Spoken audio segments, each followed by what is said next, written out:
We are continuing on Mesechet Avodah Zarah, and we are on the bottom of Nun Zayin, Amud Aleph, 4 lines up from the bottom of the Amud. We're going to do a quick review in the last few lines that we learned. Today's Amud is being learned. L'schud refuah shel Ma'av Meir ben Tova, Sarah Rachel bat Nora, for Hatzlacha v'Yigal ben Devorah, and today's Amud is also being dedicated for refuah shel Ma'av Rachel Simcha bat Nahid, shall full recovery, Amen. So we have the halacha of Rav as it pertains to Yain Nesech, and now the Gemara introduces a slightly different opinion of Shmuel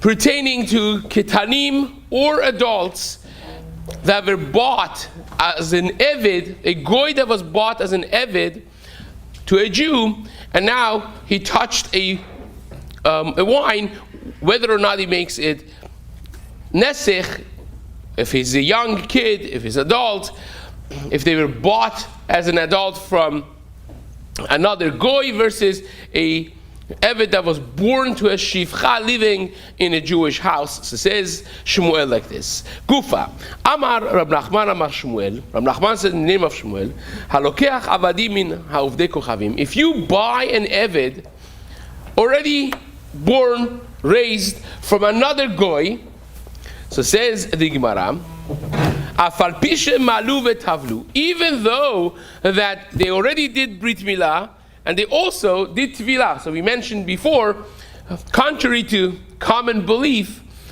you can't just force a goy to become a Jew by the means of buying him as an eved, even though that he's being sold and he is an object, so to speak, to his master who is a goy now, and he could sell him to anyone. If a Jew buys him, he has to do, in order for the Jew to be mutar to keep him, he has to accept Torah and mitzvot, but he can't force that, he has to want it. So you could keep him for 12 months maybe, and at the end of 12 months he has to decide whether or not he wants to accept the mitzvot that's going to pertain to him. If he doesn't, so then the Jew has to return him to sender, so to speak. He has to sell him back to the master or sell him to somebody else. You cannot keep him at your home without him believing in HaKadosh Baruch Hu and having basic commitment to the mitzvot that pertains to him, which is the majority of mitzvot, aside from those commandments that are positive and time-bound, the mitzvot aseh shazman grama. Aside from those, he's chayav to all the mitzvot. Now, but if you bought him now, and he touches wine, so it depends. You would think that if he already accepted everything from the get-go, and he did brit milah, and he did tevilah, so he's now a real eved Kenani that is chayav b'mitzvot. You would think that what more is there to do? He has reached the climax of what he could be. So if he touches wine, of course he should not be Yain Nesech, you would think. But Rab Nachman said in the name of Shmuel that even though that he accepted monotheist belief, he did the milah, he did tefillah, kabbalat mitzvot, all of that still touches your wine, nesech. Why? So says the Gemara, Osin yain nesech ad shetishka avodat kochavim mipihem, until they completely get rid of any remnants of the mention of Avodah Zarah from their mouth. Because again, this guy has lived a lifetime of Avodah Zarah. Now, intellectually, it could be a conviction there that he believes in Hashem, but his custom of life has been swearing in Avodah Zarah's name, doing Yain Nesech for Avodah Zarah. It's his life. So it takes some time until it gets out of his system. And said Rab Nachman in the name of Shmuel, you have to wait until it gets out of his system. How long does it take? V'kama Amar Rabbi Yishua ben Levi asher masar chodesh. It takes 12 months until it's out of his system. So within the 12 months, after he's done midah and tevilah, touches wine, nesech. After 12 months, then it will be fine. So Gemara says that Rabbah was a peer of Rab Nachman. When Rabbah heard this psak from Rab Nachman in the name of Shmuel, he objected to it very vehemently from a braita that we learned. Now we learned this braita last shiur. We're going to review it together again. So what's the halacha? Halokeach avadim min ovdei kochavim. If you get avadim, if you buy avadim from a goy, shemalu velo tavlu, that they have gone through half the process, they have accepted the mitzvot maybe, they have gone through Brit Milah, but they haven't done the final step of the gerut, so to speak, of them becoming avadim, which is tevilah. They have not gone to mikveh yet. So what's their status? Says the Braita, that and also vechen, and this vechen is going to become a very important word in this Braita, and also equating to that is bnei hashfachot, another type of goy which is becoming an eved, is a goy that's born in the domain of a Jew. How so? You bought a shifcha. The shifcha never went to mikveh, right? You bought a shifcha. She also has to go through the process. The only thing is, she's not going to have Brit Milah. She has to do Tevilah to accept all of which we mentioned. So you bought her. She has maybe accepted the mitzvot, but she has not gone to mikveh. And meanwhile, she had babies. So if she has a kid that's born in the house of the Jew, who sends his kids to cheder, who sends his kids to a Jewish school, and everything is raising a Jewish family, and these kids are growing up in the Jewish house, says the Gemara, V'chen b'nei hashfachot, the children of shifchas, that now they have to get Brit Milah and Tevilah, because their mother did not do it. If the mother would finish her process, then when these kids would be born, they would already be born as avadim, be good. But because she never finished the process, now these kids that are born, they have to get Brit Milah and they have to go to Tevilah. So therefore, says the Braita, V'chen b'nei hashfachot, the same halacha is with the children of this type of a shifcha, shemalu velo tavlu, that they did Brit Milah, but they have not yet gone through mikveh.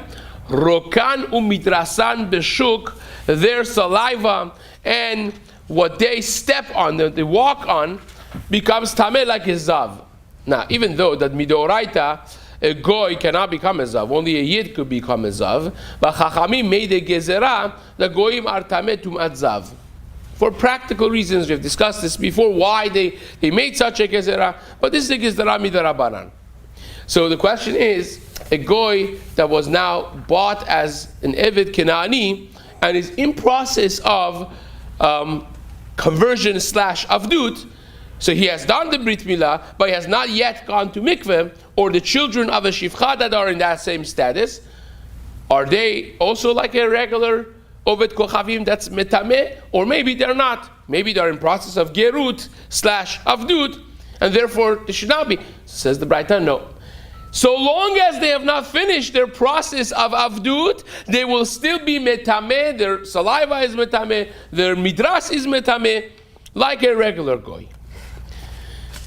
And says the Braita, says the Gemara in the Braita, there is another girsa that says in this Braita that their rok and their midras is tahor. So in other words, the Gemara is presenting to us that the Braita has two versions. There are those who read in this Braita that the Braita teaches a halacha that even though that this goy is in process of becoming shomer Torah mitzvot, is becoming a proper eved Kenani that keeps all the mitzvot that pertain to him, still he has tum'ah. Others read in the same Braita that no, this eved, because he is in process of becoming a full-fledged Evet Knani, who's Shomer Torah mitzvot, as it pertains to him, he no longer has Tum'at Midras, he no longer has Tum'at Zav of Rokan Umidrasan. Right? So this is Gemara telling us that there are two versions of this Braita. But then the rest of the Braita is according to everybody. How about Yainan? What happens to their Yain? Does the Yain become Yain Nesech or not if they touch it?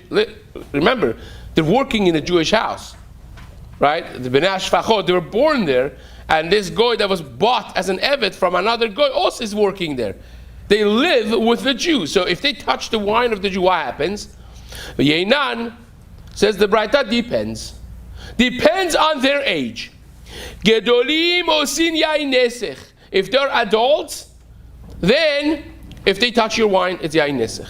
Ketanim, if they're not adults, they're little, then ein osin yain nesech. What is considered adult? As it pertains to this, says the Gemara, eluhen gedolim ve'eluhen dat kochavim.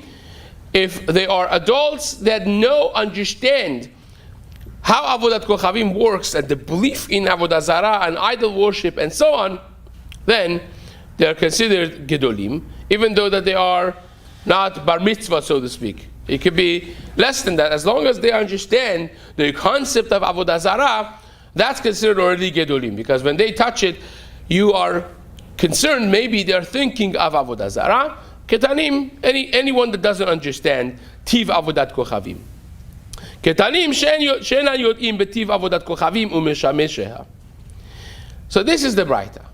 Now remember, we are in a Bet Midrash with Rabbah and Rab Nachman. Rab Nachman said this halacha in the name of Shmuel, and Rabbah is bringing this whole Braita that we just learned to argue with him. What was the halacha of Shmuel again? Shmuel says that when you buy an Eved and he goes through Mila and Tvila, he completes the process, still until 12 months, if he touches wine, Nesech. That's what he said. Rabbah says, wait a second, how can you reconcile this psak from Shmuel with this Braita? The Braita says, if they did Mila, but they didn't do Tvila, then it's a question. If they are adults, they touch your wine, it becomes a Nesech. What would you deduce from this Braita? That if they did complete their process, they went through Mila and they went through Tevila, what would be the din? Should not make Le'ay Nesech at all. So says the Gemara, Katani Mihat, we learned Malu velo tavlu in Malu vetavlu lo. You should deduce from this that if they went through the entire process of Milah and also they dunked in the mikveh, it should be completely good to go. No yain nesech whatsoever. Says the Gemara, that's a good kasha. It's a powerful kasha on Rab Nachman Amar Shmuel. Tirgma abenei shvachot. Gemara says, yeah, but that's only talking about benei shvachot. In other words, when you say malu vetavlu, it should be deduced from this Braita that if they went through the whole system, they should not make yain nesech. That will only go back on benei shvachot, on the children who were born in a Jewish house. Meaning what? Says Rab Nachman, Shmuel would have no problem with this Braita. Why? Because what's the whole logic of Shmuel? The logic of Shmuel is even though that they went and completed the entire process of Avdut by Milah Tvilah, and technically they should not make yain nesech, they still have a problem of yain nesech because they are accustomed to saying the name of Avodah Zarah and to doing rituals of Avodah Zarah until it's out of their system within the course of 12 months. But if you have a child that was born in a Jewish house, by the father with the peot and the streimel and the heimische, this kid never heard of Avodah Zarah even. He grew up in with the kids of the Jew. So that Bnei Shvachot don't have that problem because they're not accustomed to saying anything about Avodah Zarah. So therefore, says Rab Nachman, Shmuel would have no problem with this Braita. It goes together, no problem, right? Says the Gemara, Havechen katani. You remember we said the vechen is very important because the Braita seems to equate the halachot of an adult goy being bought from another goy with bnei shvachot. It says vechen bnei shvachot. So how can you say vechen bnei shvachot, which the language equates the child born in a Jewish house with an incomplete process of avdut with a goy that you just bought at age 40 from another goy? Vechen equates these two together. So how can you say it's only talking about bnei shvachot? Lichora on the surface space is talking about both of them. Mara says no. That which it says vechen that equates both of them is for the halachot of tum'ah. You remember the language of the Braita that equates to both is talking about Tum'ah in the Reisha of the Braita. I'll read it again, the last line of Nun Zayin Amud Aleph.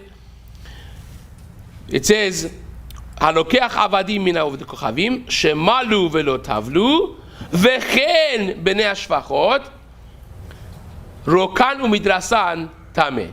Right? It's talking about the halakha of their saliva and their midras being metameh. So says the Gemara, that equation is only for the halakha of tum'ah. That's all. In other words, even if you have a baby goy born from a shifcha in your house, still he has the halachot of a goy until it will actually complete the process of milah and tevilah and becomes a proper eved kenani, right? The Gemara says, fine, that's fantastic answer, and powerful, good answer. But there's one problem. The problem is, you remember how the Gemara said that this Braita has two versions to it? One version of the Braita holds that they actually are tameh, with their saliva, their midras is. The other one says, Yesh Omrim, Rokanu Midrasan is not, it's tahor.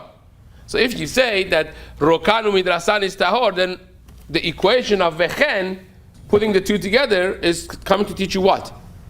That equation only could be talking about the halakha of yayin nesach, because the tum'ah they don't have, right? So now we're back to that. According to that version of the Braita, we have a problem. So says the Gemara, what do you do with that? According to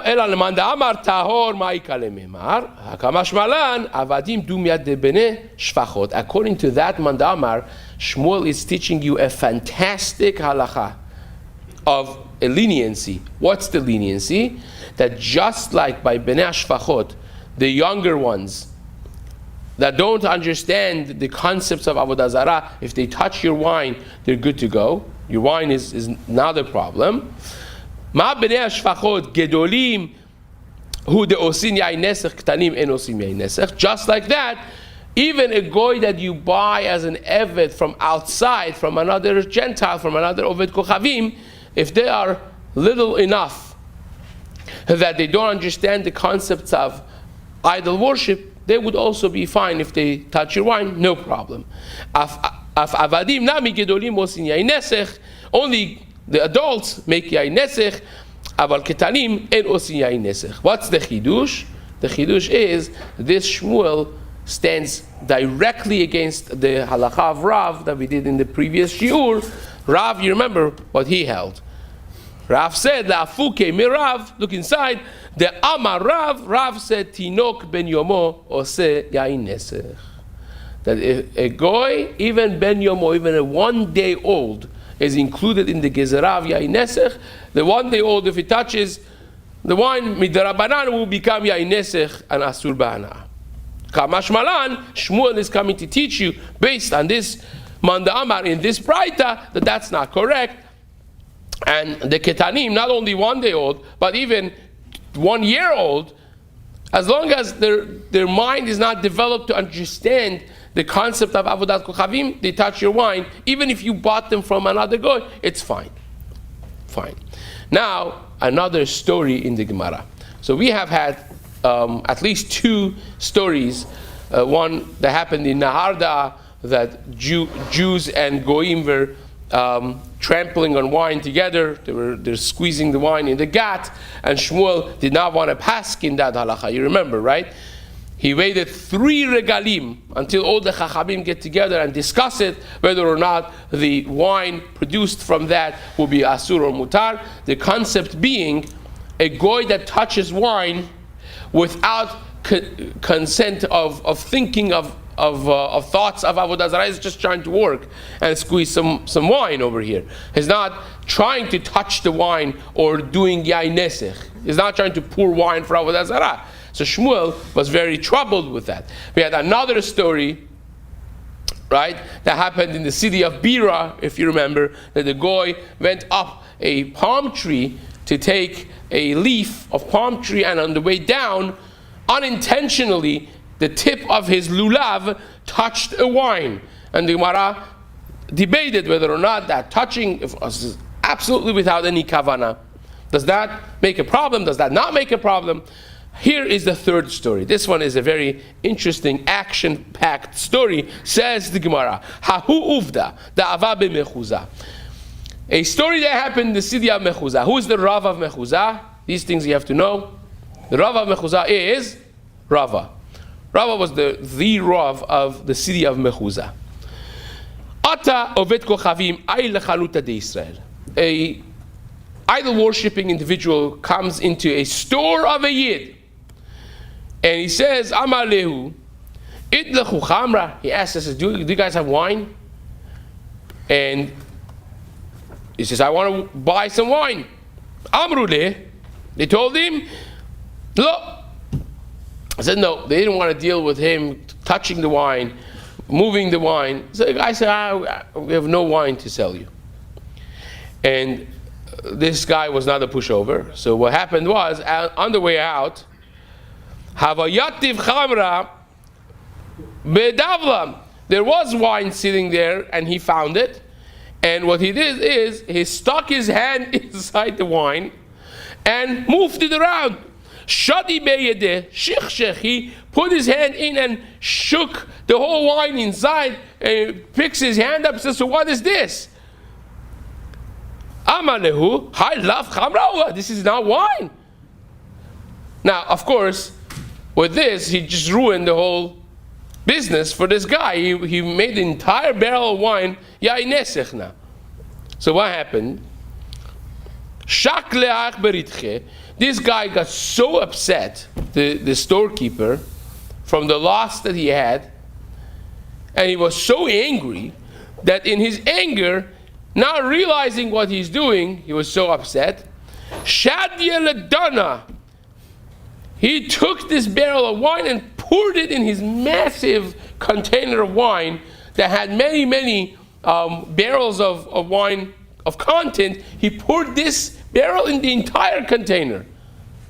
Now, not only that this is a problem, now the entire inventory of wine that he had is a question. And when he came down from his anger, he said, okay, so what do we do now? I have all this wine that is yain nesech mixed in it, mutar asur.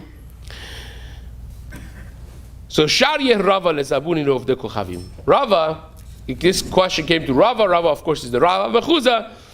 And this story came to him, and Rava paskin that the wine is mutar behana'ah. You could sell it to a goy. Right?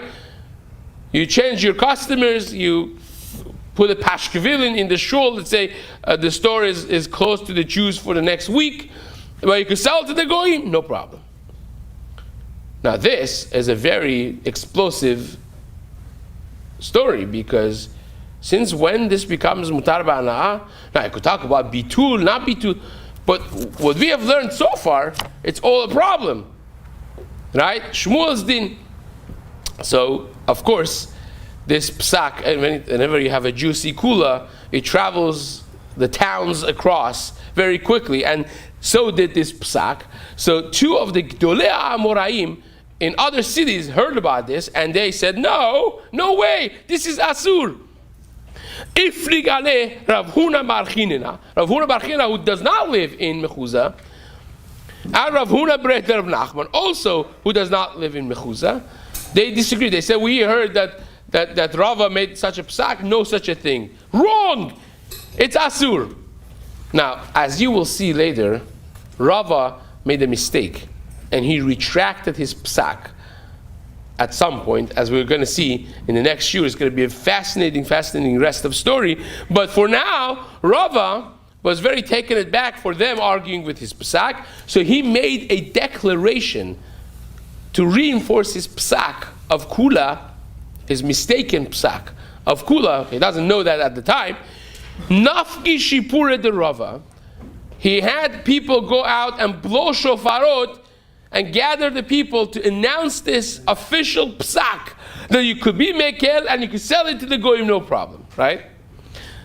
Vesharu nafki shipuran, and once that happened, in the other cities, they also made the declaration that it became a war, right? Nafki shipura Rav Huna bar Chinena, Rav Huna bar Rav Nachman ve'asri. They said, no, no such a thing. We don't care about the official declaration. It is asur. And now one of them is going to come to Mechuzah and face off with Rava, which is going to be the rest of the story, B'ezrat Hashem, for the days to come.